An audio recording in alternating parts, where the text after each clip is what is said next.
Saya mengucapkan sekali lagi selamat pagi. Kiranya damai berkat Tuhan limpah memberkati setiap kita. Pagi ini saya akan berbagi satu tema pengajaran firman Allah yang saya berikan judul Belajar Tetap Rendah Hati.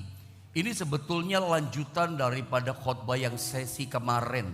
Kemarin kita belajar tentang bagaimana Nabi Yesaya dikatakan pada tahun matinya Raja Uzia, dia itu melihat Tuhan. Dia mengalami perkara supranatural.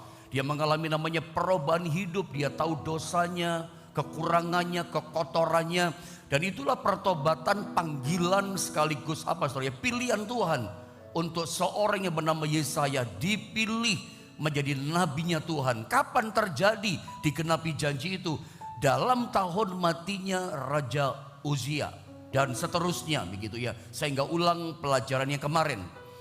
Sekarang saya akan coba tunjukkan pada sisi daripada Raja Uzia, raja yang hebat, yang perkasa, yang luar biasa ini. Coba kita lihat dalam 2 Tawari pasal 26 ayat 1 sampai dengan ayat yang kelima, saudara ya. Mari kita belajar ayat ini. Saya mungkin akan baca langsung saja ayat ini biar lebih cepat maksud saya, karena 5 ayat masalahnya ya. Saya berharap bisa selesai sesi tentang bagaimana kita belajar tetap rendah hati dari kisah Raja Uzia ini. Saya baca ya, ayat 1 begini kata firman Allah dalam 2 Tawari pasal 26. Segenap bangsa Yehuda mengambil Uzia yang masih berumur 16 tahun dan menobatkan dia menjadi raja menggantikan ayahnya Amazia. Ia memperkuat Elot dan mengembalikannya kepada Yehuda sesudah raja mendapat perhentian bersama-sama dengan nenek moyangnya. Uzia berumur 16 tahun pada waktu ia menjadi raja, dan 52 tahun lamanya ia memerintah di Yerusalem. Nama ibunya ialah Yekolya dari Yerusalem. Ayat 4. Ia melakukan apa yang benar di mata Tuhan, tepat seperti yang dilakukan Amazia ayahnya. Saya ingin kita sama-sama baca di ayat yang kelima. Ini inti yang kita bicarakan pada sesi awal. Ayat 5 sama-sama ya. 1, 2, dan 3. Ia mencari Allah selama hidup Zakaria, yang mengajarnya supaya takut akan Allah keras. Dan selama ia mencari Tuhan, Allah membuat segala usahanya berhasil. Di ayat yang ketiga dikatakan Raja Uzia itu dia ditabiskan, dinobatkan menjadi raja itu umur 16 tahun. Lalu dikatakan dia memerintah menjadi raja. Ayat 3 dikatakan selama 52 tahun. Cukup lama. Bandingkan dengan raja Israel pertama yang bernama Saul, dia memerintah 40 tahun. Raja kedua, Raja Daud, memerintah 40 tahun. Raja ketiga, Raja Salomo, sama, memerintah 40 tahun. Rata-rata raja Israel 40 tahun, 40 tahun, 40 tahun. Tapi satu orang ini yang bernama Raja Uzia, dia memerintahnya panjang banget masanya, 52 tahun lamanya. Apa rahasia ya kesuksesan, kekuatan, keberhasilan Raja Uzia memerintah Israel? Kemarin saya sempat katakan dalam catatan sejarah Israel tidak ada lagi yang namanya masa kejayaan Israel seperti dipimpin oleh Raja Daud, seperti dipimpin oleh Raja Salomo, bahkan seperti dipimpin oleh Raja Uzia. 3 raja inilah yang membawa bangsa Israel masuk pada masa kejayaan, keemasan. Kemarin saya katakan ketika Raja Uzia jadi raja, musuh-musuh bangsa tetangga, terutama musuh bebuyutan kerajaan Asyur, gak berani otak-atik, gak berani ganggu-ganggu. Tidak ada satu suku bangsa musuh negara tetangga berani gempur, berani serbu menyerang Israel selama Raja Uzia jadi raja. Kenapa? Pemerintahannya kuat, pemerintahannya begitu hebat. Di ayat yang kelima, saya coba tunjukkan sama ayat ini. Ini rahasianya, ini kunci poin pentingnya. Ia mencari Allah selama hidup Zakaria yang mengajarnya supaya takut akan Allah. Perhatikan kalimat ini, kata kuncinya. Dan apa saudara? Selama ia mencari Tuhan, Allah membuat segala usahanya berhasil. Ini kata kuncinya. Kenapa dia kuat? Kenapa jaya Israel dipegang, dipimpin sama Raja Uzia? Kuncinya dia mencari Tuhan. Selama dia mencari Tuhan, maka Tuhan membuat segala usahanya berhasil. Dengan kata lain, saya mau sodorkan kembali sama saudara perkataan firman Allah ini. Kalau Anda ingin 2023 di tahun ini, Anda rindu, Anda maukah saudara bahwa segala usaha yang Anda kerjakan, segala apa yang Anda perbuat, Tuhan membuat berhasil usahamu. Kuncinya apa? Cari Tuhan. Setiap orang yang mencari Tuhan, maka Tuhan akan membuat segala usahanya berhasil. Gak pernah berubah ya. Matius 6 ayat 6 mengatakan, carilah dahulu kerajaan Allah dan kebenarannya, maka semuanya itu akan ditambahkan kepadamu. Gak pernah berubah. Ayat 33 itu ya, gak pernah berubah. Cari Tuhan membuat kita berhasil dalam segala hal. Jadi kalau saudara ingin berhasil dalam segala hal, cuma satu caranya, cari Tuhan. Saya kemarin sore bicara di salah satu ibadah rumah tangga, bandingkan dengan kehidupan Kaleb. Kaleb dan Yosua itu masuk tanah Kanaan. Rahasianya di mana? Mereka mencari Tuhan, ikut Tuhan dengan sepenuh hati. Dari 2 juta atau 3 juta orang Israel, semuanya gagal masuk tanah Kanaan, menduduki tanah Kanaan. Yang berhasil cuma 2. Generasi pertama 2-3 juta, semuanya gagal. Cuma 2 orang yang berhasil. Kenapa berhasil? Ikut Tuhan sepenuh hati, cari Tuhan sepenuh hati. Makanya Matius 7 ayat 7 dia katakan, carilah Tuhan, ya, carilah Tuhan maka kita akan mendapatkan Tuhan. Sebetulnya ada kata keep on, carilah Tuhan dan terus mencari, maka kita akan menemukan, mendapatkan Tuhan.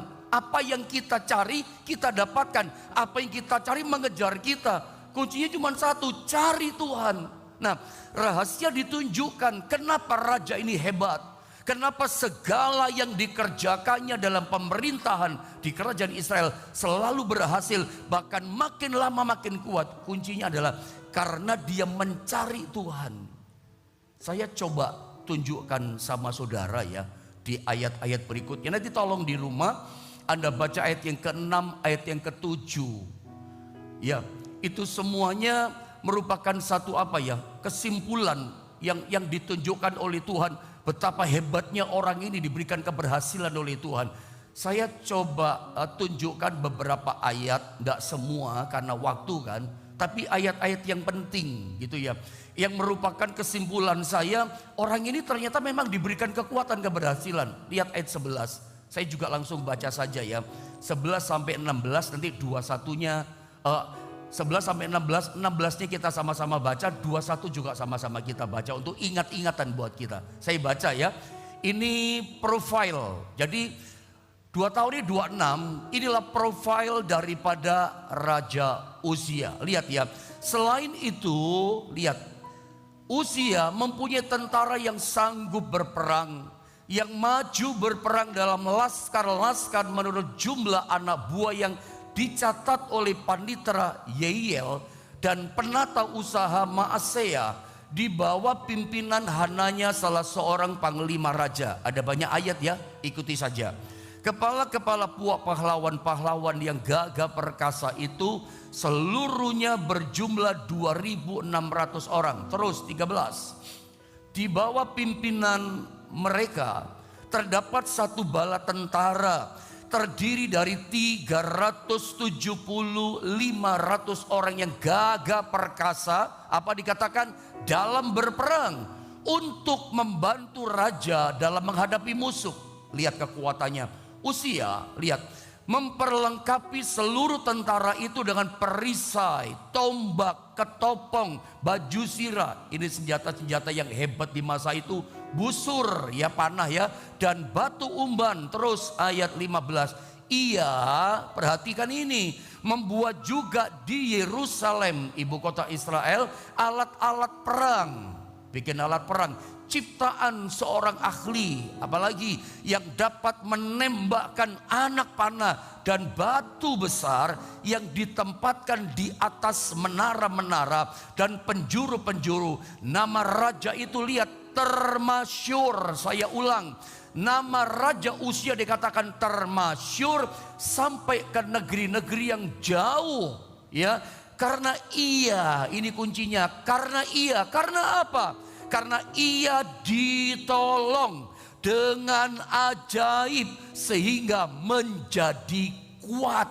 Ini loh saudara, karena mencari Tuhan maka segala yang diusahakannya diberkati, disertai Tuhan. Akibatnya apa? Dia selalu ditolong dengan kuasa supranatural, dengan ajaib. Ia selalu ditolong dengan ajaib sehingga menjadi kuat. Jadi yang membuat Uzia raja ini termasyur, terhormat, ditakuti oleh lawan, itu karena dia mencari Tuhan, karena dia mengandalkan kekuatan Tuhan. Masih ingat saya katakan kemarin, Uzia itu artinya adalah my strength is Jehovah, kekuatanku adalah Tuhan. Karena dia cari Tuhan, dia andalkan kekuatan Tuhan, maka tidak heran dia ditolong dengan ajaib, ditolong dengan ajaib sehingga menjadi kuat. Jangan sombong dulu kalau kita kuat hari ini, itu karena kuasa ajaib Tuhan yang menolong setiap kita. Anda jadi kuat, ekonomi jadi kuat, ya, bisnis usahamu jadi kuat, itu karena pertolongan ajaib daripada Tuhan. Hasil Anda mengandalkan kekuatan Tuhan. Prakteknya adalah mencari Tuhan tadi. Tapi mari saya tunjukkan, setelah dia sukses, setelah dia hebat, setelah dia menjadi sangat kuat, termasyur sampai ke negeri-negeri yang jauh. Ayat 16 ini merupakan titik balik kehidupan Raja Uzia. Saya ulang, dengar baik. Ayat 16 ini menjadi titik balik kehidupan seorang raja yang bernama Uzia. Titik baliknya bukan dia semakin yang namanya mengalami level up, ya. Tapi dia bukan yang namanya makin meningkat, tapi dia mengalami namanya downgrade, bukan upgrade tapi downgrade, makin turun. Ini titik baliknya yang 16, bukan makin naik, makin hancur, terperosok. Di ayat 16 diceritakan. Ayo sama-sama kita baca. Kenapa dia downgrade, makin turun? Harusnya makin hebat dong, tapi ini makin turun. Ayat ini menunjukkan titik balik kehidupan seorang yang hebat yang bernama Raja Uzia. Anjlok hidupnya. Sama-sama kita baca yuk ayat 16. 1, 2, 3. Setelah ia menjadi kuat, ia menjadi tinggi hati sombong, sehingga ia melakukan hal yang merusak. Ia berubah setia kepada Tuhan Allahnya dan memasuki bait Tuhan untuk membakar ukupan di atas mezbah pembakaran ukupan. Setelah jadi kuat, mapan, hebat, termasyur, luar biasa, tentara-tentara kuat, alat-alat perang dia bisa ciptakan, menjadikan dia sangat kuat di Israel. Gak ada orang berani serang-serang ganggu-ganggu dia. Terkenal, raja hebat, raja ditakuti, terhormat, termasyur. Dia jadi tinggi hati. Dia lupa itu semua karena Tuhan dengan kuasa yang ajaib. Tadi kita baca, menjadi tinggi hati. Bagaimana caranya dia menjadi tinggi hati dan sombong? Bentuknya bagaimana dalam ayat ini? Dikatakan dia jadi semaunya sendiri. Orang Jakarta, dia jadi orang yang sombong, tinggi hati, menjadi semau gue. Lulu gua. Tuhan mah Tuhan. Kalau apa yang saya mau kerjakan ya sesuka saya lah. Itu yang dia mau. Dia berubah. Sombongnya mulai muncul keakuannya. Lulu gua gitu. Kalau orang Jawa katakan sakarepe dhewe, gak bisa diatur. Saudara, saya mau ingatkan, lihat saya baik-baik. Perhatikan kalimat saya pada bagian ini. Perhatikan baik-baik bahwa urusan yang namanya ibadah ini kan membakar korban ukupan. Ini di bait Allah. Ini ruangan suci, hal yang suci, hal yang ilahi, hal yang rohani, hal yang ibadah. Ketika Anda melakukan jangan dikira-kira. Hal ibadah, hal yang rohani, jangan kamu melakukan sesuka yang kamu mau. Itu maksud firman Allah. Seperti Raja Uzia, jangan diulang seperti Raja Uzia. Dia melakukan sesuatu yang dia mau. Sakarepe dhewe kata semau gue gitu loh. Ini urusan ibadah, urusan Tuhan, urusan yang sakral, urusan ilahi. Dia raja. Raja itu bagiannya adalah ngatur gitu ya. Ngatur tata negara, ngatur politik, ngatur rakyat, ngatur pangannya, bagaimana makmur rakyat. Itu bagiannya raja. Skopnya raja itu, otoritasnya raja itu. Otoritas membakar ukupan, itu otoritasnya imam.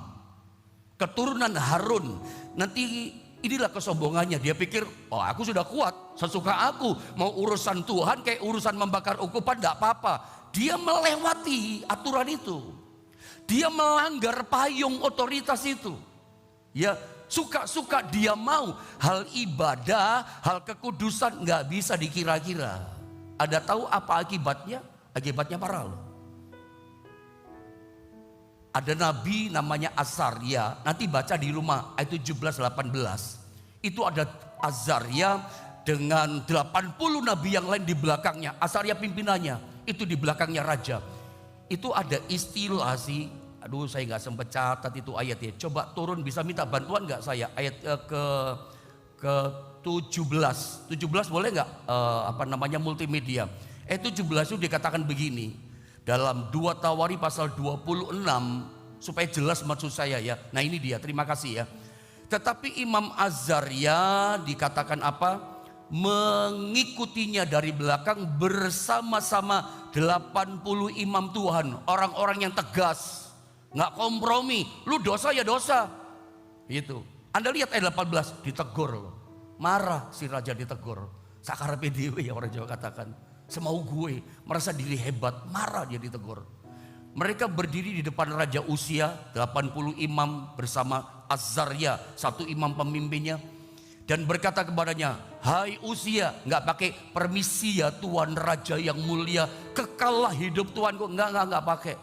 Langsung ditembak sama Imam Azaria, hai Uzia, engkau tidak berhak membakar ukupan kepada Tuhan. Hanyalah imam-imam keturunan Harun yang telah dikuduskan yang berhak membakar ukupan. Keluarlah dari tempat kudus ini, karena engkau telah berubah setia. Engkau tidak akan memperoleh kehormatan dan Tuhan Allah karena hal ini. Coba turun ke bawah ayat 19.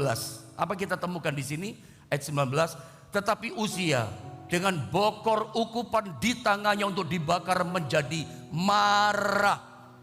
Marah sama imam. 80 imam plus 1 Imam Azaria. Marah dia ditegur kesalahannya.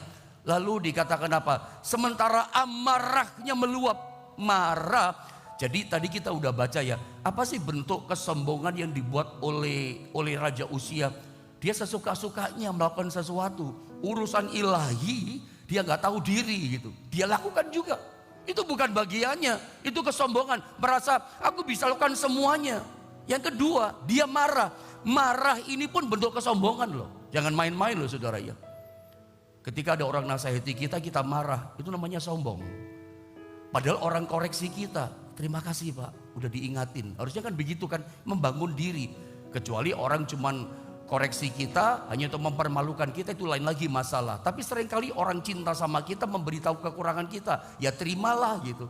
Tapi ketika kita marah, ini bentuk muncul yang namanya kesombongan. Nggak mau ditegur, marah dia. Sementara dia marah, kena kusta dari kepala sampai seluruh tubuhnya. Kalau kita lihat ayat 21, coba lihat ayat 21 tadi, di gambar yang saya kasih saja. Ayat 21, next, lihat ayat ini. Saya baca saja dengan cepat. Raja Uzia sakit kustanya sampai kepada hari matinya. Raja loh. Apalagi, dan sebagai orang yang sakit kusta, ngeri ya. Ia tinggal dalam sebuah rumah pengasingan. Raja diasingkan sendirian. Orang yang hebat diasingkan sendirian. Hebatnya hilang, kemuliaannya hilang, semuanya diambil sama Tuhan. Kenapa diambil? Sombong. Melakukan sesuatu yang bukan haknya dia dan marah. Udah tahu itu bukan, kok dia marah, itu bentuk kesombongan loh kalau bukan pada tempatnya. Diasingkan, Ia tinggal dalam sebuah rumah pengasingan karena ia dikucilkan dari rumah Tuhan, dan Yotam anaknya, dan seterusnya dan seterusnya. Lihat gambar berikutnya. Dari kisah ini kita belajar dari Raja Uzia, raja yang hebat, luar biasa, namun hidupnya berakhir menyedihkan. Kenapa? Tidak bisa tetap jaga hidupnya rendah hati. Jadi sombong ini daya hancurnya mengerikan, saudara ya. Kadang-kadang kita itu jadi orang kayak Raja Uzia, nggak sadar gitu loh. Hebatnya udah diambil, masih nggak sadar. Rezekinya udah diambil. Kalau Anda sukses diberkati, itu karena Tuhan tolong saudara dengan kuasa ajaibnya. Ada saja rezekinya, ada saja jobnya. Masa-masa sulit, masa sukar, ada saja proyeknya.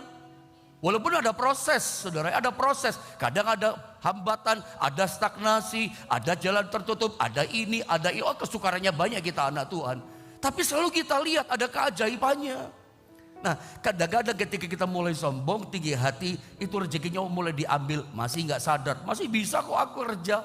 Udah diambil berkatnya, masih belum sadar, masih ada job gitu loh. Padahal udah mulai diambil. Sampai ketika mentok, rezeki habis, proyek gak ada lagi, baru sadar, oh udah diambil berkatnya sama Tuhan. Seperti Raja Uzia, diasingkan, hilang kemuliaan, hilang kehormatan semua. Makanya saya suka bilang sama saudara, orang yang cinta Tuhan, dia dicintai Tuhan. Orang mengasihi Tuhan, oh dia pasti dikasihi Tuhan. Orang yang meninggikan Tuhan, Tuhan pasti tinggikan hidupnya. Orang juga yang menghormati Tuhannya, Tuhan juga pasti berikan kehormatan dalam hidupnya. Ini hilang kehormatan, dipermalukan sampai akhir hidupnya. Dia gak sadar sih. Saya pernah khotbah sama saudara tentang Gehazi. Itu kena kusta karena rakus dengan harta. Tapi heran, di satu kali dia bisa ngobrol sama raja. Saya yakin pasti dipulihkan itu orang. Coba dia belajar seperti Gehazi. Karena cara Tuhan memulihkan kita dari kesombongan kita yang udah hancur. Ya kembali kepada Tuhan seperti anak terhilang. Tidak ada cara yang lain. Tuhan kasih ajarkan sama kita bagaimana caranya Tuhan memulihkan kita dari kehancuran kesombongan kita. Kembali seperti anak terhilang. Anak terhilang, anak bungsu ini, prodigal son ini kan sombong banget. Merasa nggak butuh bapaknya, nasihat bapaknya dia nggak pakai. Ya, dia merasa aku bisa kok. Karena kesombongannya dia hancur miskin, berkatnya hilang semua. Bagaimana cara Tuhan memulihkan dia, kata Alkitab? Dia kembali kepada bapaknya, nggak ada cara yang lain. Andalkan lagi Tuhan, percayakan hidup kita kepada Tuhan. Masih ada waktu. Sebetulnya ada apa dengan kesombongan itu? Ada apa dengan kesombongan? Kesombongan itu adalah gini loh, penyakit dasar dari semua orang. Saya bukan sedang menghakimi, menyampaikan firman. Saya setiap kali mengajar firman Allah, itu prinsip saya memposisikan diri saya seperti jemaat. Saya khotbah sama diri saya dulu. Saya bukan sedang menghakimi loh. Ya. Kalau saya bicara kesombongan bukan berarti saya kehebatan gitu, enggak juga. Karena makanya saya berani katakan ini, kesombongan itu adalah penyakit dasar dari semua orang. Yang namanya orang, yang namanya manusia pasti sombong dia. Itulah maksud saya. Pokoknya namanya orang pasti sombong. Dan kesombongan itu, lihat gambar berikutnya. Makanya saya berani katakan setiap orang itu pasti sombong. Namanya manusia itu pasti ada kesombongannya. Makanya saya katakan kesombongan itu dia bisa muncul, dia bisa menyamar dalam berbagai macam bentuk dan rasa. Contohnya kita udah lihat Raja Uzia, sepertinya nggak apa-apa. Kan dia orang nomor 1, kan dia raja, bisa bikin apa saja. Hal ibadah dia bisa obok-obok, membakar ukupan dia semau dia, itu bagian imam. Dan ketika dinasihati, ditegur, dia marah. Itu kan bentuk sepertinya biasa aja lah. Saya mau katakan dia, yang namanya orang itu sombong. Karena kesombongan itu bisa munculnya macam-macam. Kita nggak sadar. Seringkali tanpa kita sadari, kita udah jadi sombong. Saya pernah bilang begini sama saudara. Ketika orang berkata begini, misalnya di antara saudara, saya nggak sombong ke pendeta. Coba tanya sama istri saya, tanya suami saya, tanya sama anak tetangga semuanya. Tanya, saya sombong enggak? Saya nggak sombong. Sama bilang saya sombong. Sementara kita ngomong seperti itu, Anda sedang sombong kan? Oh, saya nggak sombong, padahal sedang sombong. Lagi ngomong itu kan sedang sombong, ingin menunjukkan saya itu baik. Sombong kan itu. Dia menyamar tanpa sadar dalam berbagai macam bentuk. Anda pernah dengar nggak orang berkata begini, Pak, itu loh Pak, gara-gara dia kaya Pak, makanya jadi sombong. Menurut saya salah. Selalu kita itu menilai kalau orang kaya, sukses, berhasil pasti sombong. Memangnya cuma orang yang kaya sombong? Maafkan kata-kata saya.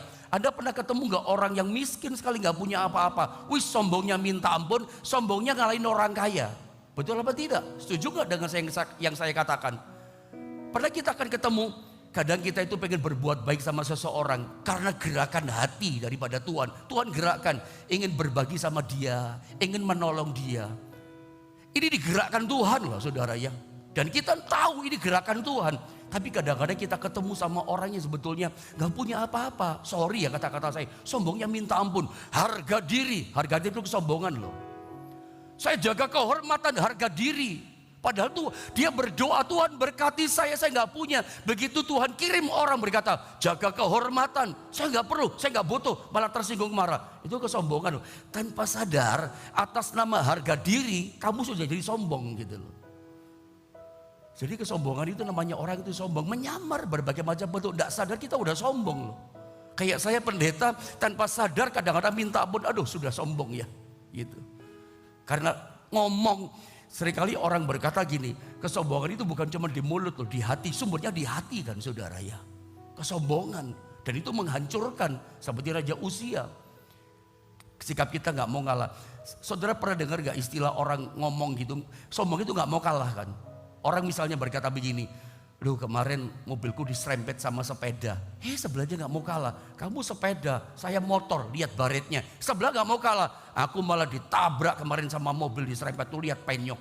Loh, diserempet saja, disombongin saudara. Bahkan orang sakit pun bisa sombong-sombongan loh. Apa yang disombongkan dari sakit? Saya flu Pak 10 hari, kamu baru 10 hari, aku udah 20 hari. Sebelah, aku malah flu sak bulan. Flu apa sak bulan?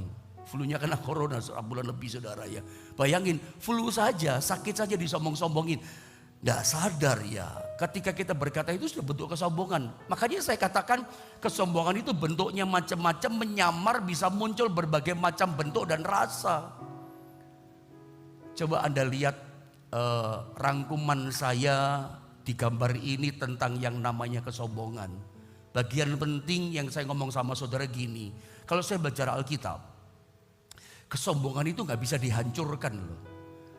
Tuhan ingin hancurkan kesombongan kita, tapi hati kita keras.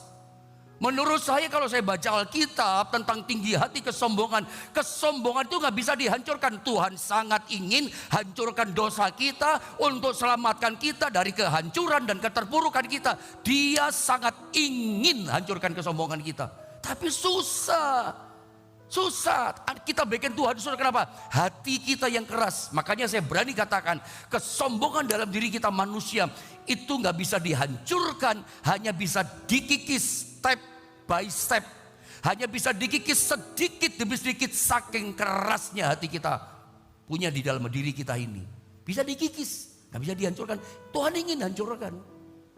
Makanya saya katakan rangkuman saya nomor 1, sebelum kesombongan dikikis step by step, maka keberhasilan hanya akan mencelakakan kita.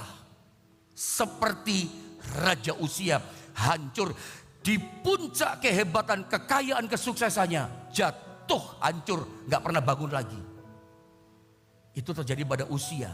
Makanya ada pernah gak merasa Tuhan tuh rasanya pelit sekali ngangkat hidup kita?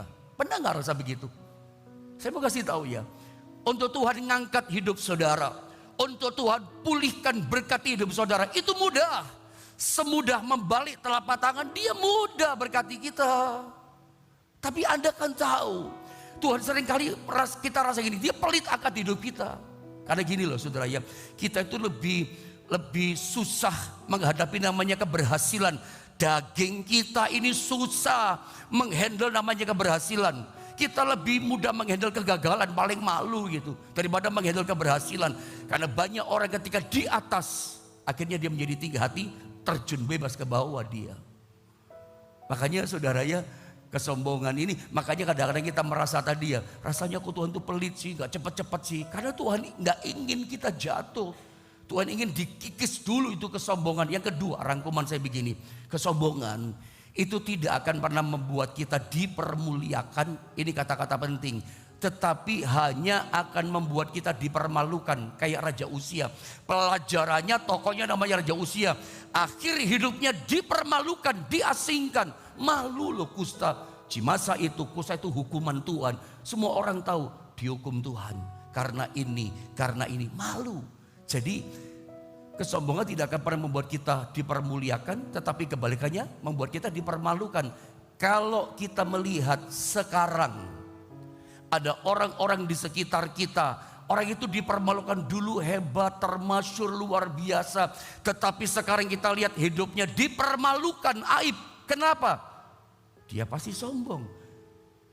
Kalau kita lihat orang dipermalukan sederhana, oh ini sombong hidupnya dulu. Karena Alkitab yang berkata, gak mungkin meleset. Orang yang merendahkan diri ditinggikan oleh Tuhan, itu prinsip kan, hukum kan. Tapi orang yang meninggikan diri pasti direndahkan, dipermalukan oleh Tuhan. Jadi kalau kita lihat orangnya dulu hebat, sekarang dipermalukan, sederhana, ini pasti sombong. Makanya kalau nggak mau dipermalukan, jangan sombong. Kehebatan kita dari Tuhan kok. Tapi kalau kita mulai sombong, nanti terjun di bawah kita. Mengingat daya hancurnya, maka kesombongan itu bukan hanya dihindari. Ini rangkuman saya, saudara ya. Tetapi harus ditakuti. Kesombongan gak bisa dihancurkan, yang beda kikis. Tapi daya hancurnya loh bahaya. Belajar dari kisah Raja Uzia. Kesombongan itu bukan cuma hanya aktivitas hati. Tapi saya tulis apa? Bukan hanya sebatas aktivitas di mulut. Tapi itu dimulai dari hati dan seterusnya. Karena waktu dengan cepat saya bawa saudara pada ayat penting ini. Lihat bagaimana caranya iblis menjadikan kita menjadi musuh Allah. 1 Petrus pasal 5 ayat yang kelima. Ini rangkuman ayatnya, sama-sama kita baca. 1, 2, dan 3. Allah menentang orang yang congkak, tetapi mengasihani orang yang rendah hati. Allah menentang, terjemahan lain lebih ekstrim. Allah melawan, Allah memerangi orang yang congkak. Lihat kalimat saya di statement ini. Alasan iblis membujuk kita untuk sombong adalah demi menjadikan diri kita menjadi musuhnya Tuhan. Jika Tuhan menjadi musuh kita, memerangi kita, melawan kita, pertanyaan saya kepada Anda, kepada kita semua, maka siapa yang dapat membela, menolong kita? Jawabannya apa saudara? Tidak ada. Kalau Tuhan sudah memerangi kita, melawan kita, memusuhi kita, siapa yang bisa bela kita? Tidak ada kekuatan satupun di dunia bisa tolong bela kita. Saya boleh pakai istilah begini sama Anda. Meskipun seluruh dunia memusuhi saudara, sekitarmu memusuhi saudara karena kamu adalah anak Tuhan.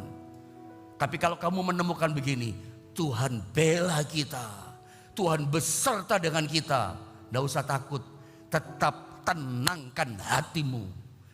Kalau Tuhan yang bela kita meskipun seluruh dunia memusuhi saudara, sudah tahu jawabannya, tetap tenang. Engkau tetap keluar sebagai pemenang. Kadang-kadang dalam satu kerjaan, bisnis, usaha, ada orang gak suka ya, ada dapat proyek besar, wih orang memusuhin, semua musuhin saudara, semua fitnah saudara, semua menyerang saudara. Gak usah takut, orang boleh menyerang semuanya saudara. Yang penting ada satu, yaitu Tuhan pembela saudara. Tetap tenang, karena engkau tahu hasilnya, saudara pasti menang. Saya mungkin tidak perpanjang firman, walaupun masih banyak PowerPoint. Satu contoh misalnya ya, Daud itu, setan pernah membujuk Daud menghitung orang Israel. Sebetulnya dia itu manggil Yoab, hitung. Yoab nggak mau, tapi tetap dihitung, saudara ya. Sebetulnya apa sih salahnya menghitung? Tuhan lihat, tahu hatinya yang namanya Daud. Tujuan menghitung itu adalah ini, supaya dia tahu kekuatannya. Berapa sih jumlah tentaraku, berapa sih kekuatanku. Itu Tuhan lihat kesombongan. Tidak ada salahnya menghitung, tapi Tuhan tahu hatinya menunjukkan sombongnya dia. Didatangkan penyakit sampar, kalau nggak salah 70.000 orang mati. 1.000 saja udah banyak. Kalau gereja punya jemaat 70.000, wow. Ini kayak kalah perang, mati 70.000 orang kena penyakit sampar. Ngeri loh saudara ya. Gara-gara apa? Daud itu raja yang berkenan di hati Tuhan, tapi begitu sombong Tuhan gak peduli. Kenapa sih Tuhan gak suka sama sombong? Saya tunjukkan ayat ya, ini ayatnya ya. Sebentar saya baca lalu selesai ya, tanggung saya ya. 6 perkara ini yang dibenci Tuhan, bahkan 7 perkara yang menjadi kekejian bagi hatinya, mata sombong dan seterusnya, lidah dusta seterusnya. Nah, kata dibenci Tuhan, kekejian bagi Tuhan, terjemahan bahasa Indonesia sehari ini, ada 7 perkara dibenci Tuhan. Salah satunya kesombongan tadi, dan tak dapat dibiarkannya. Kekejian itu gak dapat dibiarkannya. Makanya Daud pun mengalami yang namanya tulah itu, 70.000 mati karena kesombongan. Karena apa? Tuhan gak bela dia. Kesombongan itu menjadikan kita posisi musuhnya Tuhan. Daya hancurnya ngeri. Tapi saya mau tunjukkan sama saudara, seperti saya katakan di pertengahan tadi, cara Tuhan menolong kita dari kehancuran kesombongan cuma satu, kembali sama Tuhan. Jadikan kembali Tuhan menjadi my strength, kekuatan kita. Jehovah is my strength, kekuatan dalam hidup kita. Maka saya percaya kalau kita kembali seperti anak terhilang, Tuhan pulihkan semuanya. Mengingat daya hancur kesombongan, tetap kita mau rendah hati, andalkan Tuhan dalam hidup setiap kita. Andalkan Tuhan dalam segala perkara hidup kita.